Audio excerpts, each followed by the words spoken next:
Daily Bible word தமிழுக்கு அன்புடன் வரவேற்கிறோம். இன்று மார்ச் 21, 2025. இவன்தான் சொத்துக்கு உரியவன். வாருங்கள், நாம் இவனை கொன்று போடுவோம். மத்தேயு எழுதிய நற்செய்தியிலிருந்து வாசகம். அதிகாரம் 21. இறை வார்த்தைகள் 33 முதல் 43 மற்றும் 45 முதல் 46 வரை. அக்காலத்தில் இயேசு தலைமை குருக்களையும் மக்களின் மூப்பர்களையும் நோக்கி கூறியது, மேலும் ஓர் உவமையை கேளுங்கள். நிலக்கிழார் ஒருவர் ஒரு திராட்சை தோட்டம் போட்டு சுற்றிலும் வேலி அடைத்து அதில் பிழிவு குழி வெட்டி ஒரு காவல் மாடமும் கட்டினார். பின்பு தோட்டத் தொழிலாளர்களிடம் அதை குத்தகைக்கு விட்டுவிட்டு நெடும் பயணம் மேற்கொண்டார். பழம் பறிக்கும் காலம் நெருங்கி வந்தபோது அவர் தமக்கு சேர வேண்டிய பழங்களை பெற்று வரும்படி தம் பணியாளர்களை அத்தோட்டத் தொழிலாளர்களிடம் அனுப்பினார். தோட்டத் தொழிலாளர்களோ அவருடைய பணியாளர்களை பிடித்து ஒருவரை நையப்புடைத்தார்கள், ஒருவரை கொலை செய்தார்கள், ஒருவரை கல்லால் எறிந்தார்கள்.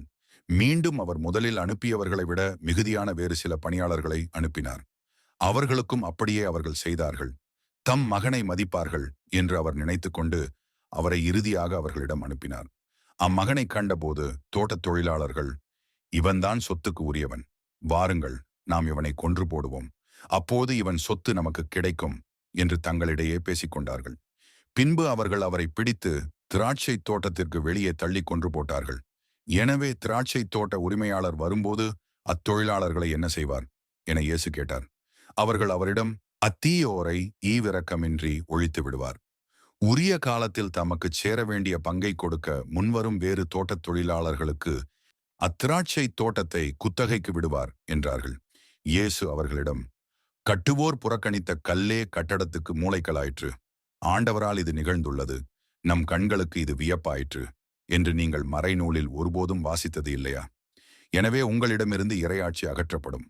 அவ்வாட்சிக்கு ஏற்ற முறையில் செயல்படும் ஒரு மக்களினத்தார் அதற்கு உட்படுவர் என நான் உங்களுக்கு சொல்கிறேன்.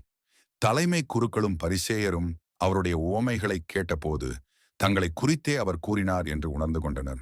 அவர்கள் அவரை பிடிக்க வழிதேடியும் மக்கள் கூட்டத்தினர் அவரை இறைவாக்கினர் என்று கருதியதால் அவர்களுக்கு அஞ்சினார்கள். இது ஆண்டவரின் அருள்வாக்கு. இறைவா, உமக்கு நன்றி.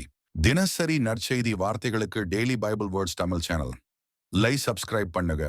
இந்த வீடியோவை லைக் செய்யவும், ஆமேன் என்ற வார்த்தையை பதிவு செய்யவும் மற்றும் உங்கள் நண்பர்கள் மற்றும் குடும்பத்தினருடன் பகிர்ந்து கொள்ளுங்கள். கடவுள் உங்களை ஆசீர்வதிப்பாராக. ஆமேன்.